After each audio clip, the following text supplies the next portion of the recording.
ಇದೇ ಸ್ವಲ್ಪ ದಿನಗಳ ಹಿಂದೆ ದೆಹಲಿಯ ಭಜನ್ಪುರ ಅನ್ನೋ ಒಂದು ಊರಲ್ಲಿ ಕೇವಲ 6 ವರ್ಷದ ಮಗು ಅದು. 6 ವರ್ಷದ ಮಗುವಿನ ಮೇಲೆ 3 ಜನ ಸೇರಿ ಲೈಂಗಿಕ ದೌರ್ಜನ್ಯವನ್ನು ಎಸಗಿದ್ದಾರೆ. ಆ ದೌರ್ಜನ್ಯ ಎಸಗಿದವರು ಯಾರು ಅಂತ ಗೊತ್ತಾದರೆ ಒಂದು ಕ್ಷಣ ನೀವು ಕೂಡ ಶಾಕ್ ಆಗ್ತೀರಾ. ಸೊ ಅದು ಎಲ್ಲಾಯಿತು, ಹೇಗಾಯಿತು, ಯಾರು, ಯಾವಾಗ, ಹಾಗೆ ಇದು ಹೇಗೆ ಬೆಳಕಿಗೆ ಬಂತು ಅನ್ನೋದನ್ನು ಇದೇ ವಿಡಿಯೋದಲ್ಲಿ ಡೀಟೇಲ್ ಆಗಿ ಹೇಳ್ತೀನಿ. ಅದಕ್ಕೆ ನಮ್ಮ ಮುಂಚೆ ಒಂದು ಚಿಕ್ಕ ವಿಡಿಯೋ ಕ್ಲಿಪ್ ಇದೆ, ಅದನ್ನು ನೋಡ್ಕೊಂಡು ಬನ್ನಿ.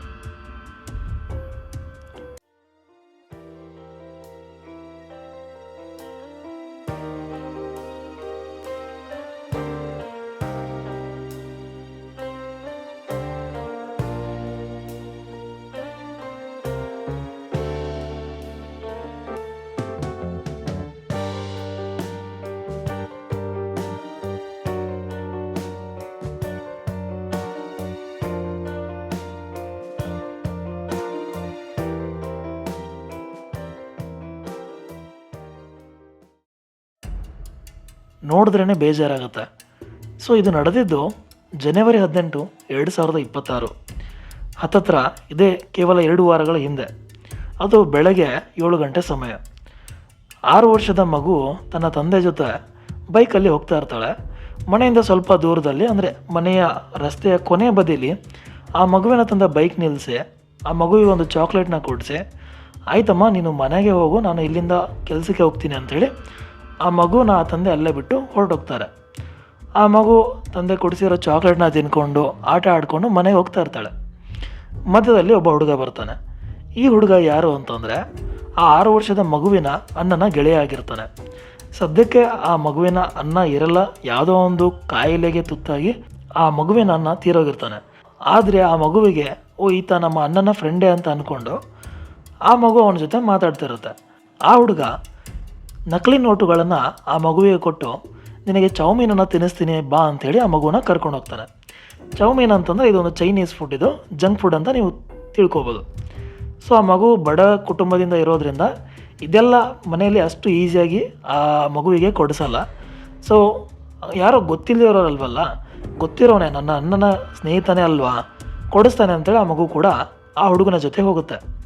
ಆ ಹುಡುಗ ಆ ಮಗುನ ಕರ್ಕೊಂಡು ಮುಂದೆ ದಾರಿಲಿ ಹೋಗ್ತಾನೆ.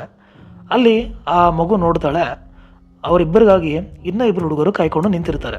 ಸೊ ಆ 3 ಜನ ಹುಡುಗರು ಸೇರಿ ಆ ಮಗುನ ಅಲ್ಲೇ ಇದ್ದಂಥ ಒಂದು ಅಂಡರ್ ಕನ್ಸ್ಟ್ರಕ್ಷನ್ ಬಿಲ್ಡಿಂಗಿಗೆ ಕರ್ಕೊಂಡು ಹೋಗ್ತಾರೆ. ಕರ್ಕೊಂಡೋಗಿ ಅಲ್ಲಿ ಈ ದೌರ್ಜನ್ಯವನ್ನು ಎಸಗ್ತಾರೆ. ಎಲ್ಲಿ ಆ ಮಗು ಕಿರ್ಚುತ್ತೆ ಅಂಥೇಳಿ ಆ ಮಗುವಿನ ಬಾಯಿಯಲ್ಲಿ ಬಟ್ಟೆ ಕೂಡ ಹಾಕಿರ್ತಾರೆ. ಸೊ ಆ ಕಾರಣಕ್ಕಾಗಿ ಈ ದೌರ್ಜನ್ಯ ಎಸಗುವಂಥ ಟೈಮಲ್ಲಿ ಅಲ್ಲಿ ಯಾವುದೇ ಶಬ್ದ ಇಲ್ದೇನೆ ಅವರ ಕೆಲಸನ ಮುಗಿಸ್ಕೊಂಡು ಅಲ್ಲಿಂದ ಹೊರಟೋಗ್ತಾರೆ.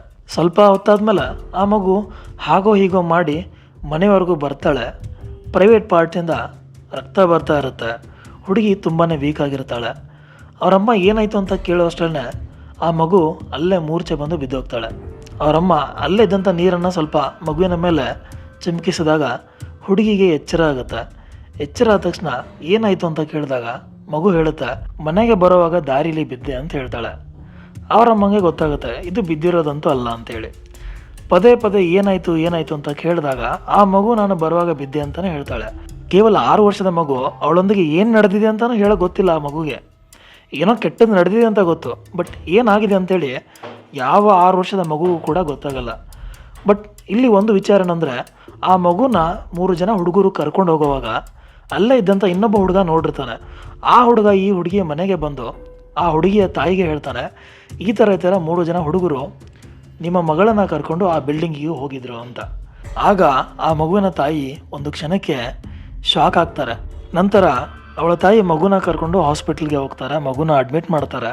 ಅಲ್ಲಿ ಡಾಕ್ಟ್ರು ಕೂಡ ಮಗುನ ಪರಿಶೀಲನೆ ಮಾಡಿ, ಹೌದು ನಿಮ್ಮ ಮಗು ಜೊತೆಗೆ ಈ ಥರ ಆಗಿದೆ ಅಂತೇಳಿ ಕ್ಲಾರಿಟಿನ ಕೊಡ್ತಾರೆ. ಇದಾದ್ಮೇಲೆ ಪೊಲೀಸ್ ಸ್ಟೇಷನ್ಗೆ ಹೋಗಿ ಕಂಪ್ಲೇಂಟ್ ಕೊಡ್ತಾರೆ. ಹಾಗೆ 3 ಜನ ಆರೋಪಿಗಳಲ್ಲಿ 2ರನ್ನ ಈಗ ಸದ್ಯಕ್ಕೆ ಅರೆಸ್ಟ್ ಮಾಡಿದ್ದಾರೆ. ಆ ಹುಡುಗರಿಗೆ ವಯಸ್ಸು ಕೇವಲ ಒಬ್ಬನಿಗೆ ವಯಸ್ಸು 10, ಇನ್ನೊಬ್ಬನಿಗೆ 13, ಇನ್ನೊಬ್ಬನಿಗೆ 14. ಅಂದರೆ ಒಬ್ಬ 5ನೇ ತರಗತಿಯಲ್ಲಿ ಓದ್ತಿದ್ದಾನೆ, ಇನ್ನಿಬ್ಬರು 8 ಮತ್ತು 9ನೇ ತರಗತಿಯಲ್ಲಿ ಓದ್ತಿದ್ದಾರೆ. ಇಲ್ಲಿ ಆ 3 ಜನ ಹುಡುಗರು ಮಾಡಿರೋಂಥ ಒಂದೇ ಒಂದು ಒಳ್ಳೆಯ ಕೆಲಸ ಅಂದರೆ ಆ ಮಗು ಜೀವ ತೆಗೆದೆ ಹಾಗೆ ಬಿಟ್ಟಿರೋದು. ನಿಮ್ಮಲ್ಲಿ ಸುಮಾರು ಜನ ಅನ್ಕೊತಾರೆ, ಈ ಥರ ಮಾನ ಹೋಗಿ ಬದುಕೋದಕ್ಕಿಂತ ಸಾಯೋದೇ ಮೇಲು ಅಂತ ಅಂದ್ಕೊಂಡ್ರೆ, ಅಲ್ಲ, ಆ ಮಗು ಯಾಕೆ ಸಾಯಬೇಕು? ಕೇವಲ 6 ವರ್ಷದ ಪುಟ್ಟ ಮಗು, ಅದು ಏನು ನಡೀತಿದೆ ಅಂತಲೂ ಗೊತ್ತಿಲ್ಲ. ತಪ್ಪು ಮಾಡಿದವರೇ ಆರಾಮಾಗಿ ಆಚೆ ಸುತ್ತಾಡ್ತಿರುವಾಗ ಆ ಮಗು ಯಾಕೆ ಸಾಯಬೇಕು? ಸೊ ನನಗೆ ಕೇಳೋದಾದರೆ ಆ ಹುಡುಗರು ಮಾಡಿರುವಂಥ ಒಂದೇ ಒಂದು ಒಳ್ಳೆಯ ಕೆಲಸ ಅದೇ. ಈಗ ಆ ಒಂದು ಒಳ್ಳೆಯ ಕೆಲಸನೇ ಅವ್ರನ್ನ ಜೈಲಿಗೆ ಕೂಡ ಸೇರಿಸುತ್ತೆ. ಆಲ್ರೆಡಿ 3 ಜನರಲ್ಲಿ 2 ಜೈಲಿಗೆ ಸೇರಿದ್ದಾರೆ, ಇನ್ನೂ ಒಬ್ಬನ ಹುಡುಕಾಟ ನಡೀತಾ ಇದೆ. ಆಲ್ರೆಡಿ 3ರಲ್ಲಿ 2 ಆರೋಪಿಗಳನ್ನು ಜುವೆನೈಲ್ ಜಸ್ಟಿಸ್ ಬೋರ್ಡ್ಗೆ ಹಾಜರು ಕೂಡ ಮಾಡಲಾಗಿದೆ. ಇನ್ನು ಅವ್ರನ್ನ ಜೈಲಿಗೆಲ್ಲ ಅಬ್ಸರ್ವೇಷನ್ ಹೋಮಲ್ಲಿ ಇಡಲಾಗಿದೆ. ಓಕೆ, ಇನ್ನು ಚಿಕ್ಕವರು ತಿಳಿದೇ ಮಾಡಿದ್ದಾರೆ ಅಂತ ಹೇಳೋಕ್ಕೆ ಇದ್ಯಾವುದೋ ಚಿಕ್ಕ ಕ್ರೈಮ್ ಅಲ್ಲ. ಇದೊಂದನ್ನು ಬಿಟ್ಟು ಬೇರೆ ಯಾವುದೇ ಕ್ರೈಮ್ ಮಾಡಿದರೂ ಕೂಡ ಓಕೆ ತಿಳಿದೇ ಮಾಡಿದ್ದಾರೆ ಅಂತ ಸುಮ್ಮನಾಗ್ಬೋದು. ಬಟ್ ಈ ವಿಚಾರದಲ್ಲಿ ಅವರು ಈ ಚಿಕ್ಕ ವಯಸ್ಸಿಗೆ ಇಷ್ಟು ದುರಾಲೋಚನೆಗಳು ತಲೆಯಲ್ಲಿ ಬಂದಿದೆ ಅಂತಂದರೆ ಅವ್ರಿಗೆ ಬದುಕೋಕ್ಕೆ ಯೋಗ್ಯತೆ ಇಲ್ಲ ಅನ್ನೋದು ನನ್ನ ಒಂದು ಅಭಿಪ್ರಾಯ. ಇಲ್ಲಿ ಇನ್ನೊಂದು ಒಳ್ಳೆಯ ವಿಚಾರ ಏನು ಅಂದರೆ, ಆ ತಾಯಿ ಅಯ್ಯೋ ನನ್ನ ಮಗಳಿಗೆ ಹೀಗೆ ಆಯ್ತಲ್ಲ ಅಂತೇಳಿ ಕೊರಗದೆ ನನ್ನ ಮಗಳಿಗೆ ಹೀಗೆ ಮಾಡಿರೋರಿಗೆ ಶಿಕ್ಷೆ ಮಾಡಿಸ್ತೀನಿ ಅಂಥೇಳಿ ಪೊಲೀಸರಿಗೆ ಕಂಪ್ಲೇಂಟ್ ಕೊಟ್ಟಿದ್ದು. ಯಾಕಂದರೆ ನಮ್ಮ ಭಾರತದಲ್ಲಿ ಸುಮಾರು ಕೇಸ್ಗಳು ಮಾನ ಮರ್ಯಾದೆ ಅಂದ್ಕೊಂಡೆ ಸುಮ್ಮನಾಗ್ಬಿಡ್ತಾರೆ. ಇದೇ ಕಾರಣಕ್ಕೇನೆ ನಮ್ಮ ದೇಶದಲ್ಲಿ ಈ ಥರ ದೌರ್ಜನ್ಯ ಎಸಗೋರು ಕೂಡ ತುಂಬಾ ಜಾಸ್ತಿ ಆಗ್ತಿದ್ದಾರೆ. ಬಟ್ ಒಂದು ಬೇಜಾರದ ಸಂಗತಿ ಅಂದರೆ, ಸಾಮಾನ್ಯ ಆಗೋ ತಂದೆ ತಾಯಿರು ಗೊತ್ತಿರೋರ ಹತ್ರ ಮಾತ್ರ ಇಸ್ಕೋ, ಗೊತ್ತಿಲ್ಲದಿರೋರನ್ನ ಮಾತಾಡಿಸ್ಲು ಬೇಡ ಅಂತ ಮಕ್ಕಳಿಗೆ ಹೇಳ್ತಾ ಇರ್ತಾರೆ. ಆದರೆ ಇಲ್ಲಿ ಗೊತ್ತಿರೋರೇ ಹೀಗೆ ಮಾಡಿದಾಗ ಇನ್ನು ಮಕ್ಕಳು ಯಾರನ್ನ ನಂಬಬೇಕು? ಅದೇನೇ ಆಗಲಿ, ಇಬ್ಬರು ಆಲ್ರೆಡಿ ಸಿಕ್ಕಿದ್ದಾರೆ. ಇನ್ನೊಬ್ಬನು ಕೂಡ ತುಂಬ ದಿನ ತಪ್ಪಿಸ್ಕೊಳ್ಳೋಕ್ಕಾಗಲ್ಲ, ಸಿಗ್ತಾನೆ. ಅವ್ರಿಗೆ ಕಠಿಣಕ್ಕಿಂತ ಕಠಿಣವಾದ ಶಿಕ್ಷೆ ಕೊಡಬೇಕು ಅಂತೇಳಿ ನನ್ನ ಅಭಿಪ್ರಾಯ. ನೋಡೋಣ, ಇದು ಸುಮಾರು ಕೇಸ್ಗಳ ಥರ ಇದು ಒಂದು ಫೈಲಾಗೆ ಉಳ್ಕೊಳುತ್ತಾ ಅಥವಾ ಈ ಮಗುವಿಗೆ ನ್ಯಾಯ ಕೊಡಿಸೋಂಥ ಕೆಲಸನ ಪೊಲೀಸರು ಮಾಡ್ತಾರಾ ಅಂತ. ಹೋಪ್ ನಿಮಗೆ ವಿಡಿಯೋ ಇಷ್ಟ ಆಗಿದೆ ಅಂತ ಅನ್ಕೊತೇನೆ. ವಿಡಿಯೋ ಇಷ್ಟ ಆಗಿದ್ದರೆ ಲೈಕ್ ಮಾಡಿ, ಶೇರ್ ಮಾಡಿ, ಹಾಗೆ ಚಾನಲ್ನ ಸಬ್ಸ್ಕ್ರೈಬ್ ಮಾಡಿ. Thank you.